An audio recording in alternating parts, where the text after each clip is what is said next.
Good morning. We continue with page 74, Daily Review. If you are like most human beings, you tend to replay angry incidents over and over in your mind.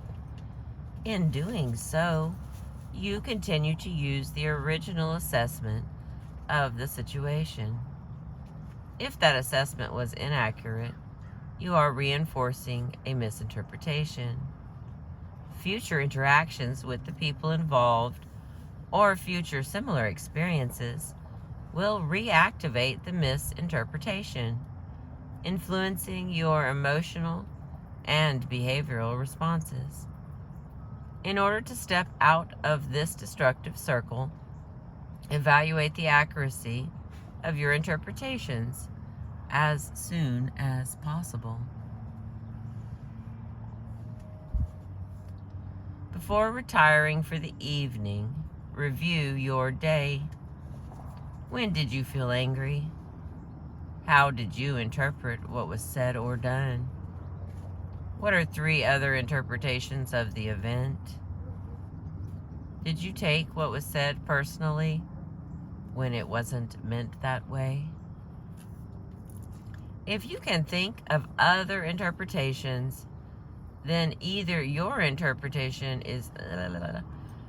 if you cannot think of other interpretations, then either your interpretation is accurate and you need to take positive action to assert yourself, or your interpretation is inaccurate and you need assistance in reinterpreting the event. One way to obtain this assistance is to ask a friend for possible interpretations. Another way is to approach the other person involved in the angry incident in a non-accusatory manner. Explain your understanding of what was said or done and ask whether that meaning was intended.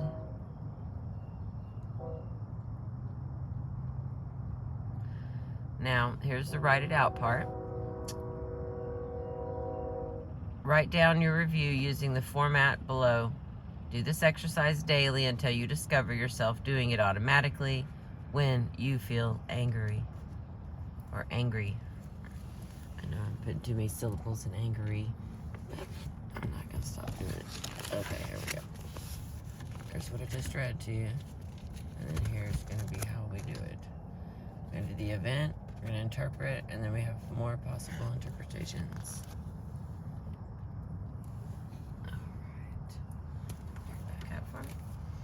Alright, look over the possible interpretations for each event. Decide which seems most accurate. Hey, stop it. Now go to a quiet place, relax, and clear your mind by using a relaxation tape or by breathing to the count of 3. Visualize each event. Apply the new interpretation and notice how you respond.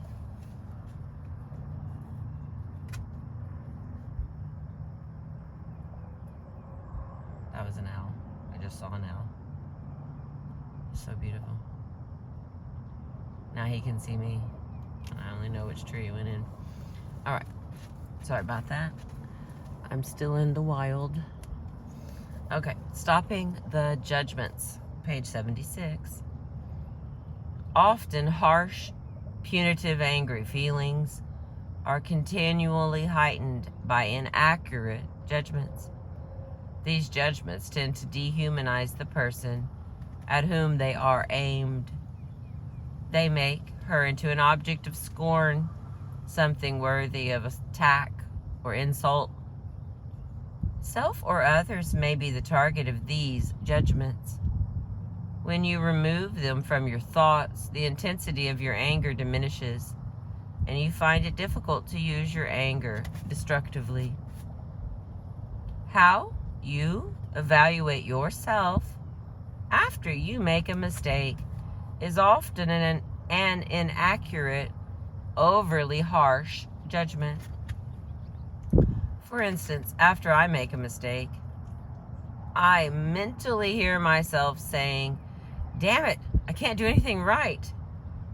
This judgment is inaccurate. I do many things right. It just happens I erred on this one. Other self-judgments that people have shared with me are, I am stupid, I'm a jerk, and I'm no good. Inaccurate judgments about others. Inaccurat's a fancy word for wrong. Incorrect. Judgments about others also heightens and regenerate. Okay, I'm going to read the whole sentence again. Inaccurate judgments about others also heighten and regenerate anger. Remember times when you have been angry with someone. What names did you call that person? These names could be thoughts or actual verbalizations. In either case, they are usually judgments that are extreme and dehumanizing. One of my personal favorites when a colleague makes a mistake that affects me is mentally to call him an idiot. This denunciation is inaccurate. I know that he is a highly intelligent man who, in this particular instance, happens to have made a mistake.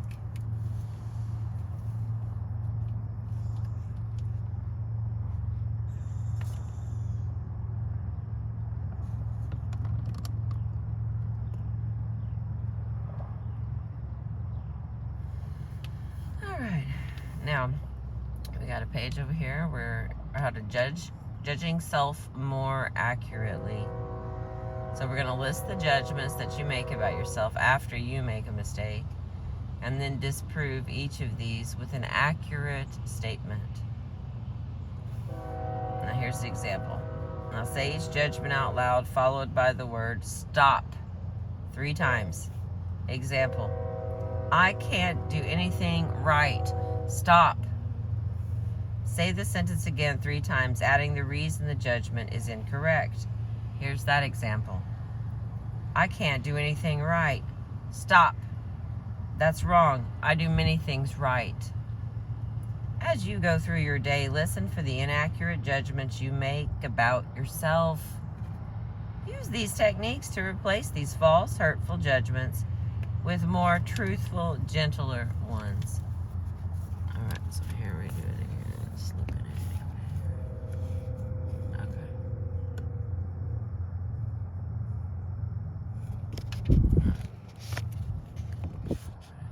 There we go. Let's see. All right, we're going to do the judgment, and this is wrong because, and to be totally fair, I think I could do this on a bunch of different things.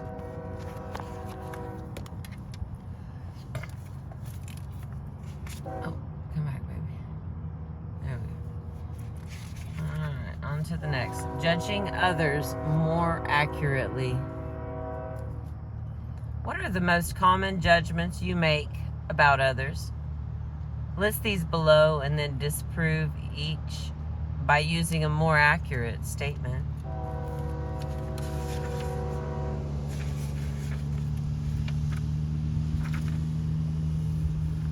Alright, this one is only slightly different. We write down our judgment, and then we write down, this is incorrect because... I hear the train. Now say each judgment out loud, followed by the word stop 3 times. Example: he's an idiot. Stop. Say the judgment again 3 times, adding why it is incorrect. The example is, he's an idiot. Stop. That's incorrect. He is a highly intelligent man who made a mistake. As you go through your day, listen for the inaccurate judgments. Oh my goodness, there's that sun. Right on the side of the building. A little peeking through there.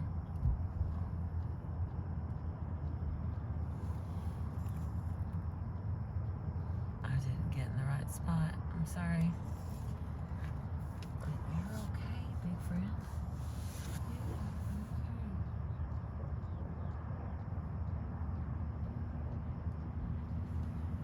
It's okay.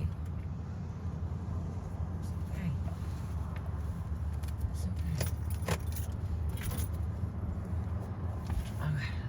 through this. As you go through your day, listen for the inaccurate judgments that you make about others. Use this technique to replace these incorrect, hurtful judgments with more accurate, gentler ones. Alright, I'll show you this one. Bugs flying away. That's crazy. There we go. The judgment, and then this is incorrect. And then here's our example.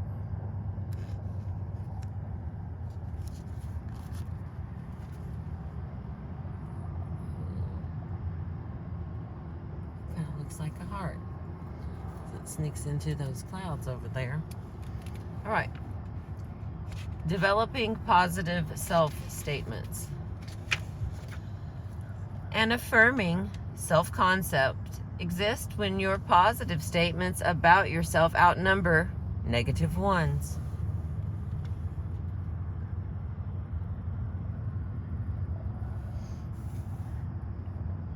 When a thought is imprinted on the brain, it remains there forever. It can be removed only by trauma or organic deterioration. Your mind is not like a tape recorder.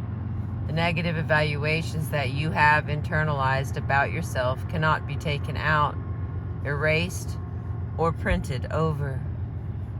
The only way to change a denying self-concept is to The only way to change a denying self-concept to an affirming one is to increase the number of positive self-statements so that they dominate the negative ones.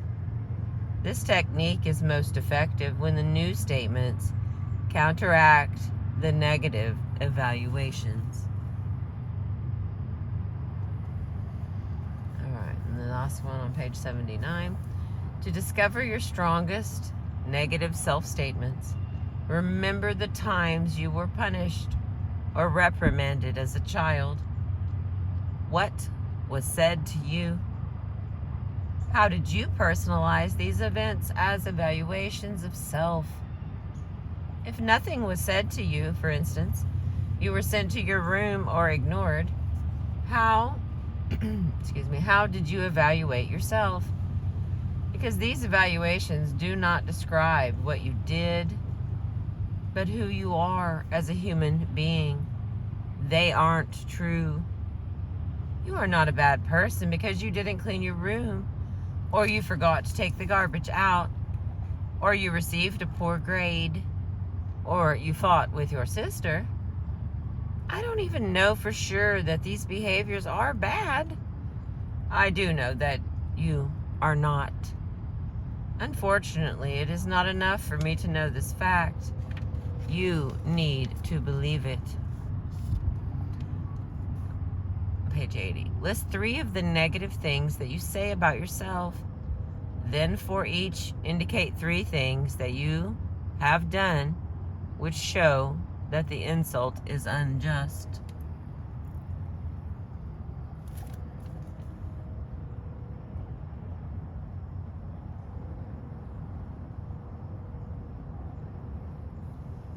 All right, so the first one's your negative self-statement. Fill that in or write it out. And the next is, this is incorrect because so let me think. Oh my Lord, I can think of dozens of things that I say that are negative, and it's not correct because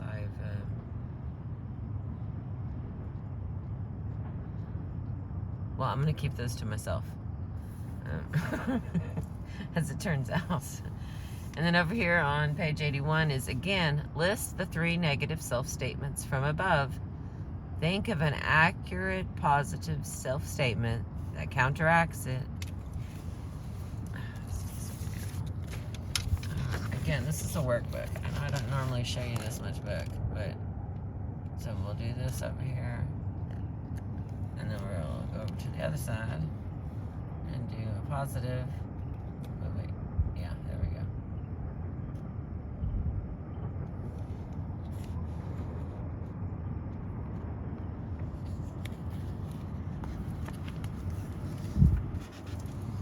Okay, Go to a quiet place, relax, and clear your mind by using a relaxation tape or breathing to the count of 3. The more relaxed you are, the more effective this exercise will be. When you are relaxed, repeat each positive statement 5 times. All right, the next is behaviors.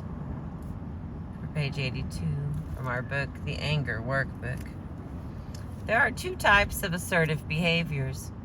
The first is an immediate event, which occurs at the moment your self-esteem is threatened.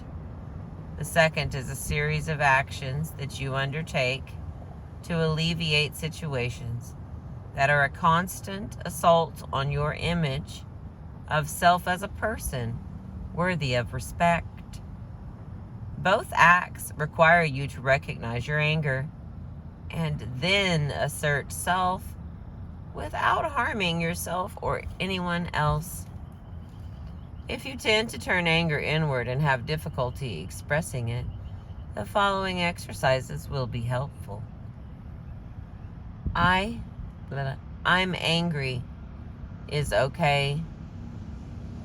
Saying I'm angry is okay. If the way you express anger is basically aggressive, the following exercises will help you become more assertive. Reducing the anger arousal. Options other than aggression. Interrupting an aggressive response. And one last exercise helps you plan an assertive process. It's called taking action.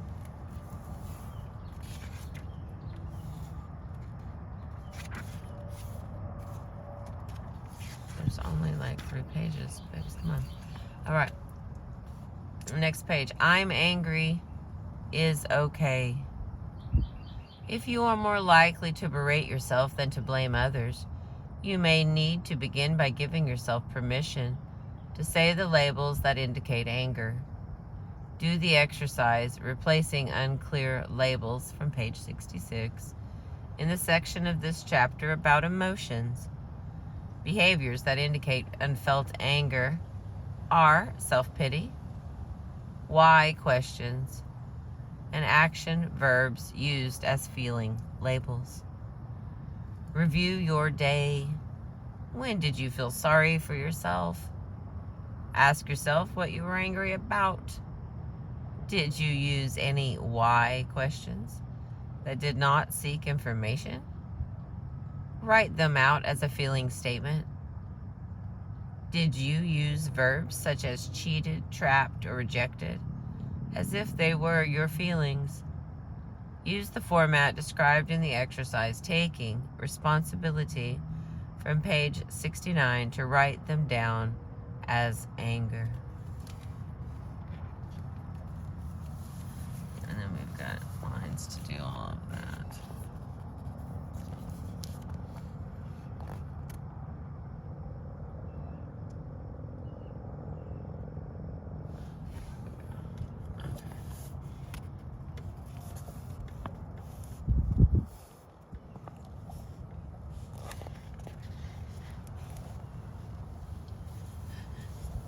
Still beautiful. Okay. The next one is saying I'm okay. Oh gosh. Saying I'm angry is okay. Review the behaviors you have listed that indicate you may be angry. Now go to a quiet place. Relax and clear your mind by using a relaxation tape or breathing to the count of 3. Replay each incident separately, replacing the non-assertive behavior with a statement about your anger. Play the scene through to the end. When you have finished replaying all the incidents, ask yourself the following questions. Was the outcome what you feared would happen if you expressed your anger? How did others react in your new scenario? How do you feel about yourself afterwards?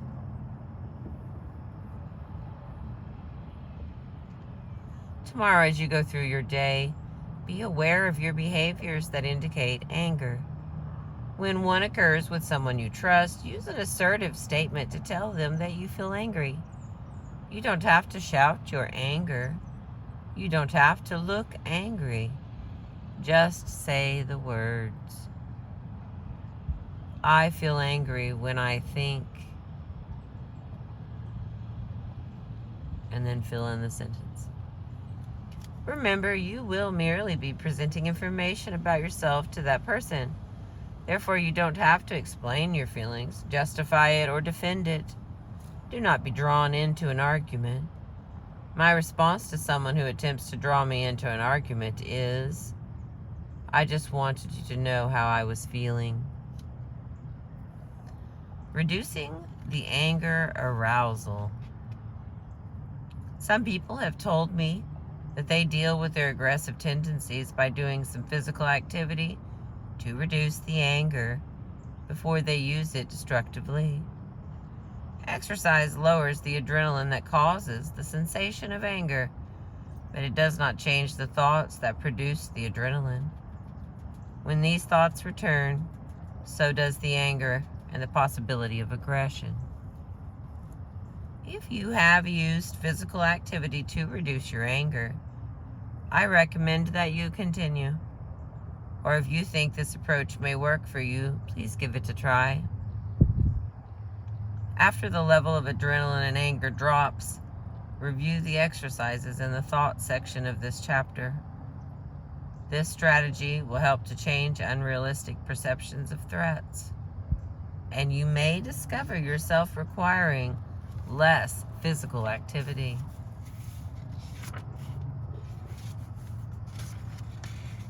All right.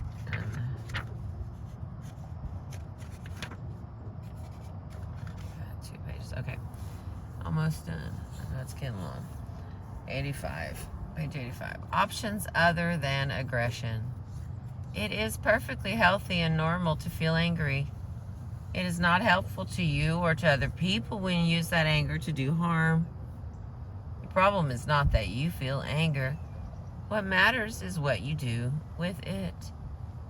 To change an aggressive response, you need to interrupt the process before you attack. Each evening, review your day.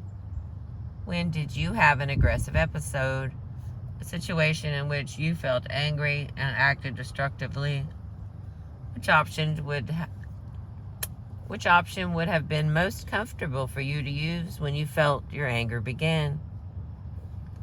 And there's another sentence to finish. I feel angry when I think, or I'm feeling too angry to discuss this. I'll get back to you when I've given it some thought. Then complete the following. What the aggressive episode was, write it out, and your option.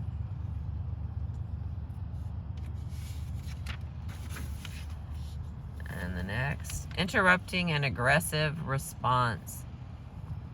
Go to a quiet place. Relax and clear your mind by using a relaxation tape or breathing to the count of 3. Review the aggressive episodes that you listed. Try to remember the point at which you began feeling angry. Replay the first episode, and when you arrive at that point, think, stop. Now continuing to imagine the episode using the option you choose. Repeat this procedure for all the aggressive episodes you wrote down. When you finish, ask yourself the following questions. How did others react to my new option? How did I feel about myself afterwards? Tomorrow, as you go through your day, be aware of the point when your anger starts. Then, just once, when you feel the anger begin, think, stop, and say the options you feel most comfortable using. Tomorrow morning, as you review your day, ask yourself, how did others react to my new expressions of anger? How did I feel about myself afterwards? How does this feeling compare to the feeling you have after hurting someone with your anger? All right, and the final one is taking action for chapter 5 anyway. If you are in a situation in which you are constantly unhappy or angry, now may be the time for change. The responsibility for your happiness or your anger is yours. The person responsible for change is therefore you. First question, what is the problem that elicits your emotional response? Be specific. The next question, what do you need and what can you do to get it? What is your plan for changing your situation? Write specific details, outline your plan step by step.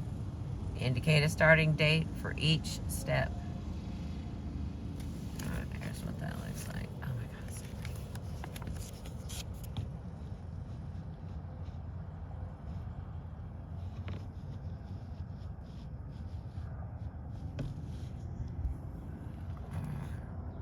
Days you got. Come back, baby. There we go. As you begin working through these exercises and practicing them in your daily activities, people will respond differently to you. Some will not know how to react and they will avoid you. This reaction may disturb you.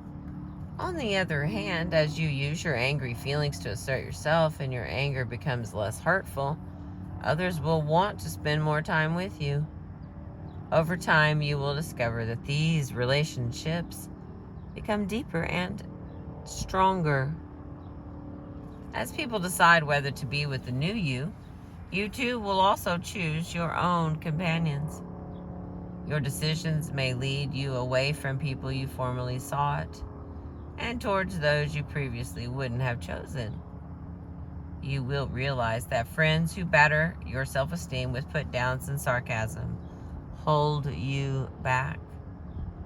You may develop an aversion to them. Those who tend to enhance your self-esteem by honest support and positive feedback are those who attracted you.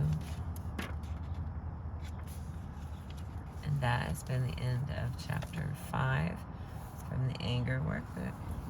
I appreciate you. Hope you have a beautiful day.